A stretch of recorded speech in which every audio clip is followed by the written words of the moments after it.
ನಮ್ಮ ದೇಹದಲ್ಲಿ ದೇಹವೆಂಬಂತ ಹುತ್ತದೊಳಗೆ ಸತ್ವ ರಜ ಗುಣಗಳೆಲ್ಲ ತುಂಬಿಕೊಳ್ಳುತ್ತಾವೆ.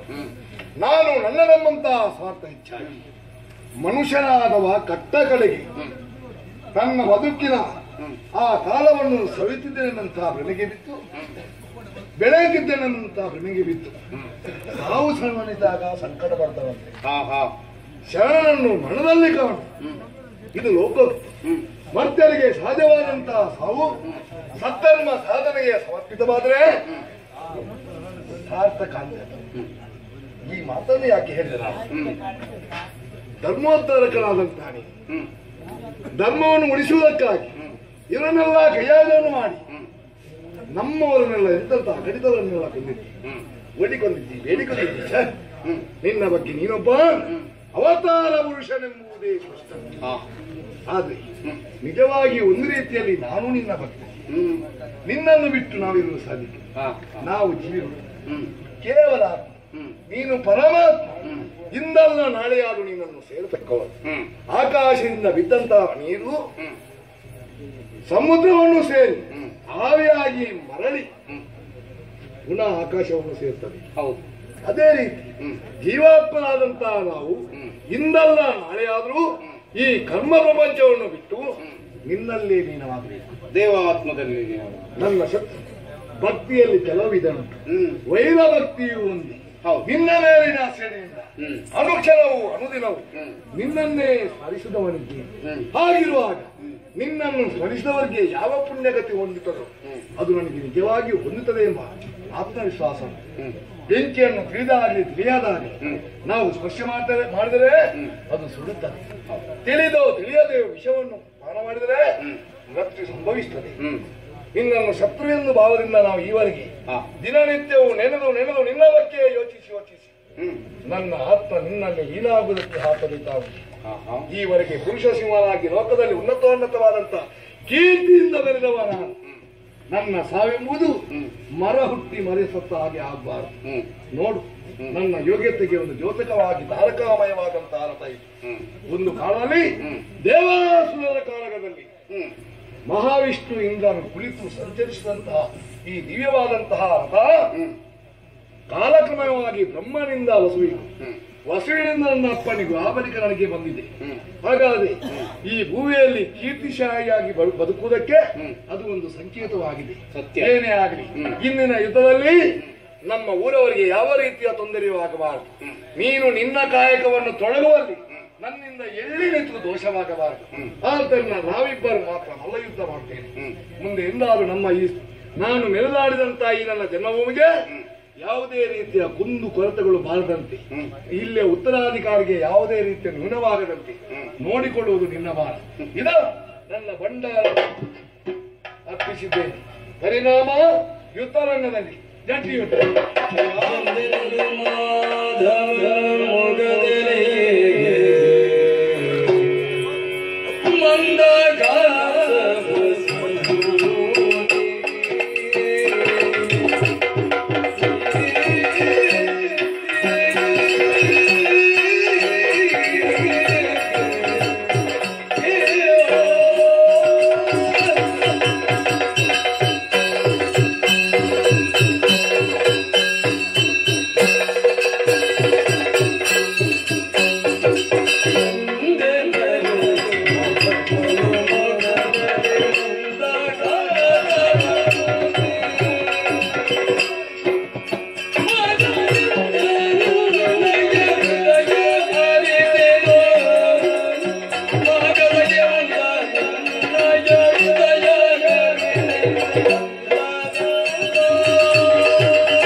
ರಾತ್ರಿ ಎಡಬಿಡದೆ 13 ದಿನಗಳ ಯುದ್ಧ ನಡೆಯುತ್ತಾ ಇದೆ ಇಂದಿಗೆ.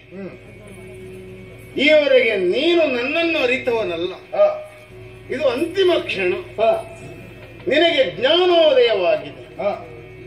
ಈ ಹೊತ್ತಿಗೆ ಆರುವ ದೀಪಕ್ಕೆ ಪ್ರಕಾಶ ಹೆಚ್ಚು ಬಂದ ಹಾಗೆ ನಿನ್ನ ಕಾಯ ಕುಂದುವ ಸ್ಥಿತಿಯಲ್ಲಿದ್ದಾಗ ಕೃಷ್ಣ ಏನು, ಅವನಲ್ಲಿರುವಂತಹ ದೈವತ್ವ ಏನು ಎಂಬುದನ್ನು ನಿನ್ನ ಅಂತಃಚಕ್ಷು ತಿಳಿದುಕೊಂಡಿತು. ಈ ಹಿಂದೆಯೂ ದುಷ್ಟರು ನನ್ನನ್ನು ವಿರೋಧಿಸಿ ಮೋಕ್ಷವನ್ನು ಸಂಪಾದಿಸಿದ್ದಾರೆ.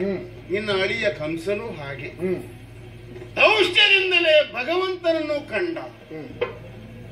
ಹಿಂದೆ ಹಿರಣ್ಯಕಶಿಪು, ರಾವಣಾದಿಗಳು ಅನ್ಯಾಯವನ್ನೇ ಎಸಗಿ ಪೃಥ್ವಿಯನ್ನು ವಶಪಡಿಸಿಕೊಂಡು ಅಧರ್ಮವನ್ನು ಮಾಡಿ ಕೊನೆಗೆ ನಾರಾಯಣನಿಂದ ಹತರಾಗಿದ್ದಾರೆ.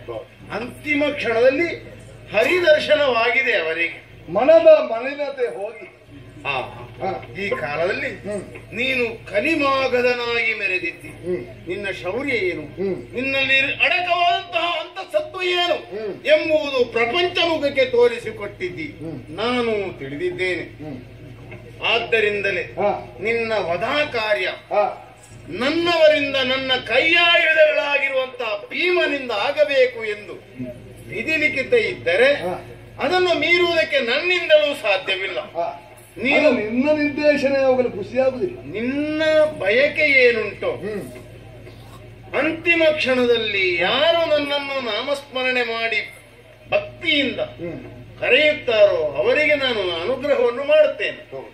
ಜಗದ ಉದ್ಧಾರಕನಾಗಿ ಕಾಣಿಸಿಕೊಂಡವ ಕೃಷ್ಣ ಎಂದು ಎಲ್ಲರೂ ಕೊಂಡಾಡುತ್ತಿರುವಾಗ ಈ ಹೊತ್ತಿಗೆ ನಿನಗೆ ದೇವನಾಗಿ ನಾನು ಗೋಚರಿಸಿದೆ ಎಂದಾದರೆ ನಿನ್ನಲ್ಲಿ ಅಂತ ಶುದ್ಧೀಕರಣ ಉಂಟು. ನೀನು ಈಗ ಸತ್ಯಾತ್ಮನಾಗಿದ್ದಿ. ನಾನು ಸುಟ್ಟ ಬೀಜ ಇನ್ನು ಮೊಳಕೆ ಬರುವುದಿಲ್ಲ. ಆದೀತು. ಇನ್ನು ನೀನು ಎಲ್ಲಿಗೆ ಐಕ್ಯಗೊಳ್ಳಬೇಕು ಅದು ನಾವು ನೋಡಿಕೊಳ್ಳು. ಆದ್ದರಿಂದ ಯುದ್ಧ ನಡೆಯುವುದಿದೆ. ಕಡೆಗೆ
ಏನು ಕಾದಾಡುತ್ತಾ ಇದ್ದೀ? ಒಮ್ಮೆ ಭೀಮ ಬಿದ್ದ, ಒಮ್ಮೆ ಜರಾಸಂಧ ಗೆದ್ದ ಎನ್ನುವ ಹಾಗಾಯಿತು. ನೀನು ಹಲವಾರು ಬಾರಿ ಅವನ ದೇಹವನ್ನು ಸೀಳಿ ಬಿಸಿಡುತ್ತಾ ಇದ್ದೀಯಲ್ಲ, ಒಂದಾಗುತ್ತಾ ಉಂಟು. ಕಾರಣ ಏನೆಂಬುದನ್ನು ಗೊತ್ತಿಲ್ಲ. ಎಷ್ಟು ಸೀರಿದ್ರೂ ಕೂಡ ಪುನಃ ಜೋರಾಗುತ್ತಾ ಉಂಟು. ಇವನನ್ನು ಕೊಲ್ಲುವ ರೀತಿ ಹೇಗೆ? ಜರ ಎಂಬ ಎಂಬ ರಾಕ್ಷಸಿಯಿಂದ ಸೀಳಾದ ಇವನ ದೇಹ ಜೋಡಿಸಲ್ಪಟ್ಟಿದೆ. ಅವಳಿಂದ ಇವನಿಗೆ ಜೀವದಾನವಾಗಿದೆ. ಆದ್ದರಿಂದ ರಾಕ್ಷಸಿ ಪ್ರವೃತ್ತಿ. ಸೀಳಿದಂತಹ ದೇಹ ಮತ್ತೆ ಜೋಡಿಸುತ್ತಾ ಇದೆ, ಪಡುತ್ತಾ ಇದೆ. ಆದ್ದರಿಂದ ನೀನು ಇನ್ನು ಯೋಚನೆ ಮಾಡಬೇಡ. ನಾನು ನಿನಗೆ ಸೂಚಿಸುವುದನ್ನು ನೀನು ಸರಿಯಾಗಿ ಗಮನಿಸು. ಆ ಮೂಲಕ ಯುದ್ಧ ಮಾಡು.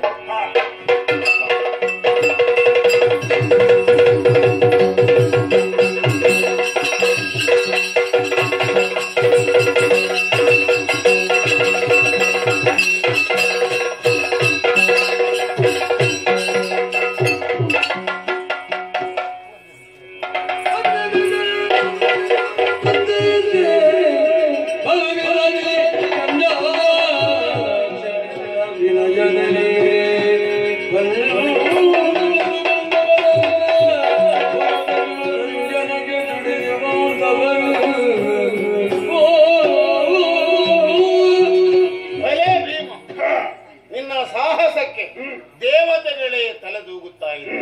ಅದು ಸುಮವೃಷ್ಟಿಯಾಗುತ್ತಾ ಇದೆ. ಈ ದುಷ್ಟನ ದೌಷ್ಟ್ಯಕ್ಕೊಳಗಾದಂತ ಅನೇಕ ಅರಸು ಮಕ್ಕಳು ಸೆರೆಮನೆಯಲ್ಲಿದ್ದಾರೆ. ನರಬಲಿ ಕೊಡುವುದಕ್ಕಾಗಿ ಕಾಪಾಲಿಕನ ಮಾತನ್ನು ಕೇಳಿದ ಈತ ಅವರನ್ನೆಲ್ಲ ಸೆರೆಯಲ್ಲಿರಿಸಿದ್ದಾನೆ. ಅವರ ಸೆರೆ ಬಿಡಿಸಿ ಆಯಿತು. ಬಂದು ಏನಪ್ಪಣೆ ಎಂದು ಕೇಳಿದ್ದಾರೆ.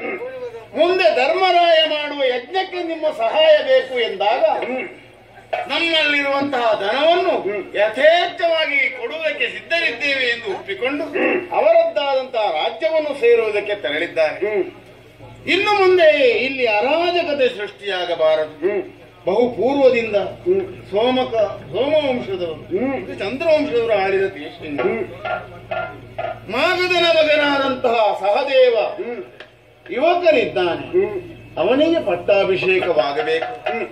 ಯಾರಲ್ಲಿ ಮಾಗಧನನ್ನು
ನನ್ನನ್ನು ಕರೆಯುವುದಕ್ಕೆ ಕಾರಣವೇನು? ಇಲ್ಲಿ ಆದಂತಹ ವಿದ್ಯಮಾನಗಳನ್ನು ನೀನು ಗಮನಿಸಿದ್ದಿ. ಮಾಗಧನ ತನಯನಾದ ನೀನು ನೋಡುತ್ತಾ ಇದ್ದೀಯಲ್ಲ, ನಿನ್ನ ಪ್ರಜೆಗಳೆಲ್ಲ ಓಡುತ್ತಿರುವುದನ್ನು. ಭೀಮಪಾರ್ಥರು ಜೊತೆಯಲ್ಲಿ ಕೃಷ್ಣ ನಮ್ಮನ್ನು ಉಳಿಸುವುದಿಲ್ಲ ಎಂದು ಒಪ್ಪಿಡುತ್ತಾ ಇದ್ದಾರೆ. ಅವರನ್ನೆಲ್ಲ ಪ್ರೀತಿಯಿಂದ ಕರೆದು ನೀನೇ ಅವರಿಗೆ ಅರಸನಾಗಬೇಕು ಎಂದು ನಾವು ಹೇಳಿಕೊಂಡ ಮೇರೆಗೆ ಎಲ್ಲರೂ ಎದ್ದು ನಿಂತಿದ್ದಾರೆ. ನಿನ್ನ ಪಟ್ಟಾಭಿಷೇಕದ ಸುಮುಹೂರ್ತ. ನನ್ನ ಕೈಯಾರೆ ನಿನ್ನ ಅಪ್ಪ ಏರಿದ ಅಜ್ಜ ಏರಿದ ಶಿವವಿಸ್ತರವನ್ನು ಸಹದೇವನಿಗೆ ಪಟ್ಟಾಭಿಷೇಕ. ಮಾಗಧನ ಆ ಕೀರ್ತಿಯನ್ನು ಯಾವತ್ತೂ ಕಳಂಕ ಬರದ ಹಾಗೆ ಸಜ್ಜನರನ್ನು ಪಾಲಿಸುತ್ತಾ ಧರ್ಮಿಷ್ಠರನ್ನು ಪೊರೆಯುತ್ತಾ ಈ ಗಿರಿವ್ರಜದ ಅರಸನಾಗಿ ಮೆರೆ ನಾವು ಕರೆಸಿಕೊಂಡಾವಾಗ ನಮಗೆ ಬೇಕಾದ ಕಪ್ಪ ಕಾಣಿಕೆಯನ್ನು ಕಾಲ ಕಾಲಕ್ಕೆ ಕಳುಹಿಸಿಕೊಡುತ್ತಾ ಇರಬೇಕು.